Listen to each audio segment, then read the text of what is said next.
नमस्कार, स्वागत है आपका हमारे चैनल में। अब खबरें विस्तार से। बिहार में लोकसभा चुनाव को लेकर इन दिनों खासी गहमा-गहमी देखने को मिल रही है, विशेषकर पूर्णिया की उस सीट को लेकर जहां कांग्रेस और आरजेडी आमने-सामने हैं। कुछ दिन पहले ही कांग्रेस में शामिल हुए पप्पू यादव आज पूर्णिया से नामांकन दाखिल करने वाले हैं। वहीं आरजेडी उम्मीदवार बीमा भारती ने बुधवार को जब नामांकन दाखिल किया, तो इस दौरान तेजस्वी भी मौजूद रहे। उन्होंने पप्पू यादव का नाम लिए बगैर कहा कि जो हमारे खिलाफ है वो बीजेपी के साथ है। जब मीडिया ने उनसे पप्पू यादव को लेकर सवाल किया, तो तेजस्वी यादव ने कहा है कि जो लोग हमारे खिलाफ चुनाव लड़ेंगे वो बीजेपी के साथ है। हम किसी का नाम नहीं ले रहे, वो जनता के ऊपर छोड़िए, लेकिन जो हमारा साथ नहीं देगा वो बीजेपी के साथ होगा। मैंने तो अपने प्रत्याशियों के बारे में जानता हूँ, कौन कहाँ से क्या कर रहा है हमको क्या पता। हम अपने पार्टी को देखेंगे, अपने गठबंधन को देखेंगे। मेरी पार्टी है ना, हमारी पार्टी में नेता नहीं है क्या? बीजेपी और जेडीयू के निशाने पर लेते हुए उन्होंने कहा कि 17 साल से यहाँ भाजपा और जेडीयू की सरकार है और 10 साल से केंद्र में बीजेपी की सरकार है। पूर्णिया विधानसभा की बात करें तो 7 बार से बीजेपी के विधायक है पूर्णिया से, लेकिन फिर भी वहाँ कुछ नहीं हुआ। लोगों ने लगातार बीजेपी को प्रचंड बहुमत दिया। पूर्णिया में अब तक एयरपोर्ट बनकर तैयार नहीं हुआ, जबकि पूर्णिया की धरती पर 2014 में प्रधानमंत्री ने ऐलान किया था। उन्होंने कहा था कि अमित शाह जी तो जानकारी का अभाव है। पिछली बार पूर्णिया आए थे तो कहा था कि पूर्णिया एयरपोर्ट चालू हो गया है, लेकिन हमने टिकट कराने की कोशिश की, लेकिन हुआ तो नहीं। तो पता चला कि एयरपोर्ट चालू ही नहीं है। भाजपा के लोग पता नहीं क्यों झूठ बोलते हैं। इस बार स्थानीय मुद्दे पर चुनाव हो रहा है, लोग मजबूती से आरजेडी के साथ खड़े हैं।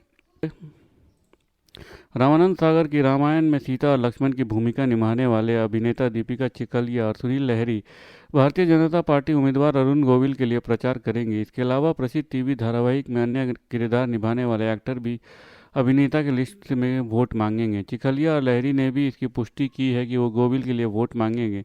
गोविल ने मंगलवार को अपना नामांकन दाखिल किया। इस दौरान उनके साथ उप मुख्यमंत्री केशव प्रसाद मौर्य और क्षेत्रीय अध्यक्ष सशेंद्र सिसोदिया समेत उत्तर प्रदेश यूनिट के बीजेपी नेता मौजूद रहे। इस मौके पर दीपिका चिखलिया ने कहा कि हमारी शुभकामनाएं उनके साथ हैं, हमारी दोस्ती बहुत पुरानी है। हाल ही में प्राण प्रतिष्ठा के दौरान भी हम साथ थे। निश्चित रूप से हम गोविल के लिए प्रचार करेंगे, वो हमारे अच्छे दोस्त। माफिया मुख्तार की मौत के बाद समाजवादी पार्टी के नेता और उत्तर प्रदेश के पूर्व मुख्यमंत्री अखिलेश यादव ने पहली बार माफिया के नाम लेकर प्रतिक्रिया दी है। इससे पहले वो सोशल मीडिया साइट के अखिलेश यादव ने प्रतिक्रिया दी थी, लेकिन मुख्तार का नाम नहीं लिया था। मुख्तार की मौत पर अखिलेश ने कहा है कि बीजेपी ने झूठ बोलने का दुर्व्यवहार करने और ब्रह्मांड में रिकॉर्ड बनाया है। एनकाउंटर का नाटक करते हैं, इनके सारे पापों का जवाब देगी जनता। जीरो टॉलरेंस कहने वाले कभी भी किसी को भी मार सकते हैं। मुख्तार साहब के इंतकाल काफ़ी संशयजनक स्थिति और कई सवाल पैदा करते हैं।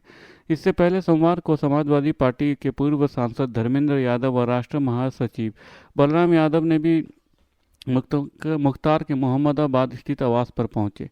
इस दौरान सुरक्षा के कड़े इंतजाम रहे। इससे पहले रविवार की रात एआईएमआईएम के राष्ट्रीय अध्यक्ष असदुद्दीन ओवैसी भी मोहम्मदाबाद पहुंचे थे। धन्यवाद।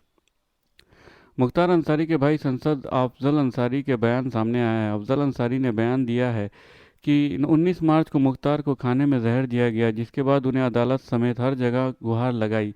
अफजल ने कहा कि मेडिकल कॉलेज में मुख्तार ने कहा था कि इनके इलाज के नाम पर नाटक किया जा रहा है। अफजल अंसारी ने आरोप लगाया था कि मुख्तार के मारने के पीछे उसरी चट्टी कांड में ब्रिजेश सिंह को बचाने की मंशा थी। अफजल ने मीडिया से बातचीत में कहा है कि उसरी चट्टी कांड में 22 वर्ष बाद दूसरी स्टोरी गढ़ी गई।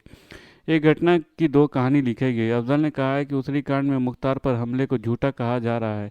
अफजल ने कहा है कि ब्रिजेश सिंह देश के सबसे बड़े दुश्मन दाऊद इब्राहिम के साथी हैं, जबकि उसरी कांड का मुख्तार सबसे बड़ा साक्ष्य था। मुख्तार अंसारी के संरक्षण मिलना चाहिए था, लेकिन उस साक्षी की साजिश कर हत्या कर दी गई। अफजल ने कहा है कि वो न्याय पाने और पापियों को सजा दिलाने की कोशिश करेंगे। अफजल अंसारी ने कहा कि मुख्तार अंसारी की हत्या में शामिल सभी लोगों को सजा दिलाने की कोशिश करेंगे। अफजल ने कहा है कि सबसे पहले उनकी शिकायत पर केस दर्ज किया जाए। अफजल ने कहा है कि दुनिया में कोई अमर नहीं है, ना मुख्तार अमर है, ना अफजल अमर है, ना जो खुद को अमर समझ रहे हैं वो समझते रहें। लोकसभा चुनाव की तैयारी में जुटी बहुजन समाजवादी पार्टी ने बुधवार को उत्तर प्रदेश में 12 उम्मीदवार की एक सूची जारी की। पार्टी ने मथुरा सीट से उम्मीदवार बदल दिया। बसपा की तीसरी लिस्ट में लखनऊ, गाजियाबाद, अलीगढ़ और उन्नाव समेत कई सीटों पर उम्मीदवारों की घोषणा की गई है।